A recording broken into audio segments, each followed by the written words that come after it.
নমস্কাৰ, আপোনালোক সকলোকে আমাৰ চেনেলটোলৈ স্বাগতম জনাইছোঁ। আজি মই লৈ আহিছোঁ এটা ৰেচিপিটো হ'ল ব্ৰইলাৰ মাংস চিকেন। ইয়াতে 4টা পিঁয়াজ, 2টা শুকান জলকীয়া, 2টা তেজপাত আৰু 2টা ইলাচি লৈছোঁ। আৰু ইয়াতে লৈছোঁ আদা নহৰু, পিঁয়াজ এটা, গোটা জিৰা এচামুচ আৰু 2টা ইলাচি।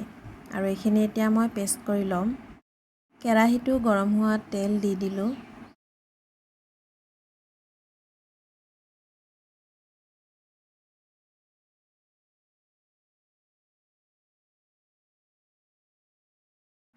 তেলখিনি গৰম হোৱাত তেজপাত 2টা, ইলাচি 2টা আৰু শুকান জলকীয়া 2টা দি দিলোঁ।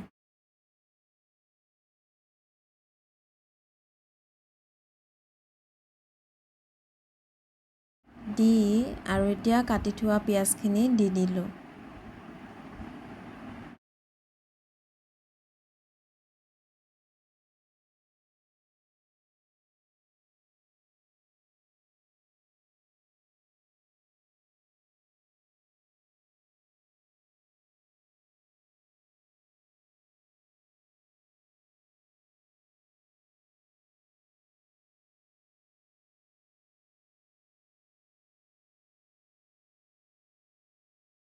আৰু এতিয়া গোটা জিৰা অলপ দি দিম, এচামুচ আৰু অলপ দি দিলোঁ।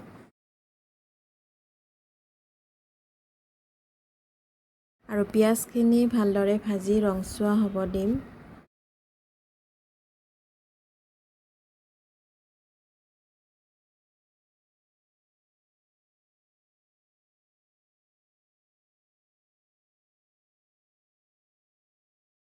পিঁয়াজখিনি ৰংচোৱাকৈ ভজা হোৱাৰ পিছত আদা নহৰু পেষ্টখিনি দি দিলোঁ। পেষ্টখিনি দি ভালদৰে লৰাই দিলোঁ।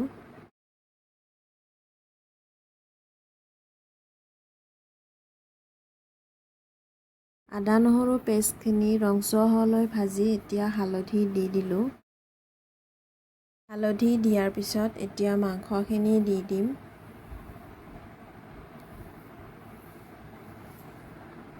মাংসখিনি দি ভালদৰে মিক্স কৰি ল'ম।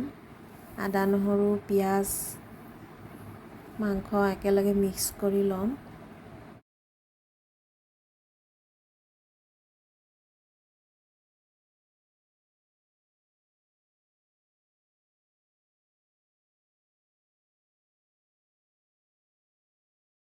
মিক্স কৰি লৈ এতিয়া বিলাহী এটা আৰু আলুখিনি দি দিম।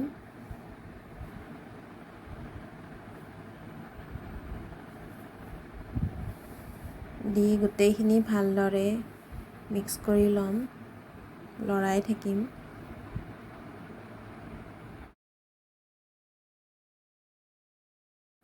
মিক্স কৰি লোৱাৰ পিছত এতিয়া নিমখ দি দিলোঁ।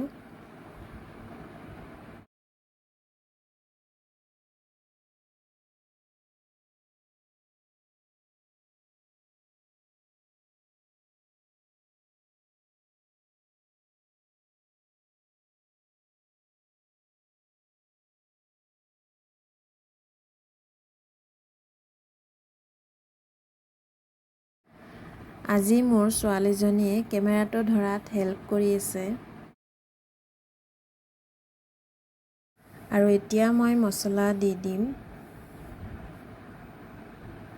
প্ৰথমতে দিম ধনিয়া গুড়ি। এয়া ধনিয়া গুড়ি দি দিলোঁ। ছোৱালীয়ে লৰাই দি আছে, মই মছলাখিনি দি আছোঁ।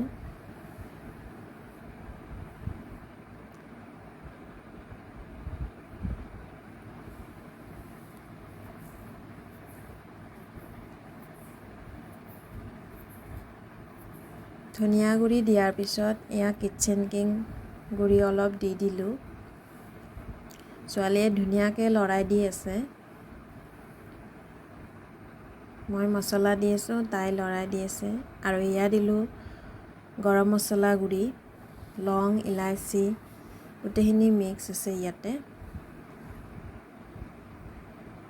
গৰম মছলা দিয়াৰ পিছত কালাৰটো ধুনীয়া হয়।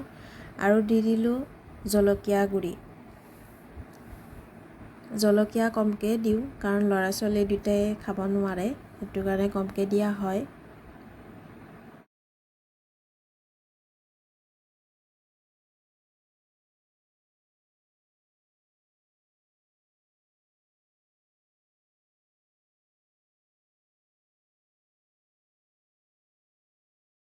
আৰু মোৰ ছোৱালীজনীয়ে হেল্প কৰি দি আছে, তাইক অলপ দেখাই দি দিলোঁ। আৰু এতিয়া মই ভালদৰে মছলাখিনি মিক্স কৰি দিলোঁ, দি ঢাকনিখন লগাই দিলোঁ। কম জুইত ঢাকনিখন দি মাংসখিনি ভাজি ল'লোঁ।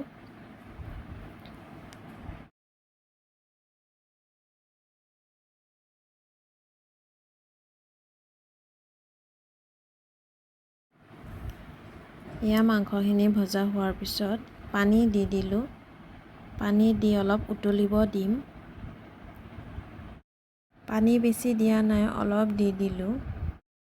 পানীখিনি উতলি এতিয়া পানী কমি গ'ল। আৰু এতিয়া মই কেঁচা ধনিয়া পাত দি দিম। ধনিয়াখিনি দি লৰাই দিলোঁ অলপ। আৰু হৈ গ'ল আমাৰ চিকেন ৰেডি। আজিৰ ভিডিঅ'টো ইয়াতে শেষ কৰিলোঁ। প্লিজ আপোনালোকে আমাৰ চেনেলটো লাইক, কমেণ্ট আৰু ছাবস্ক্ৰাইব কৰি দিব। বাই।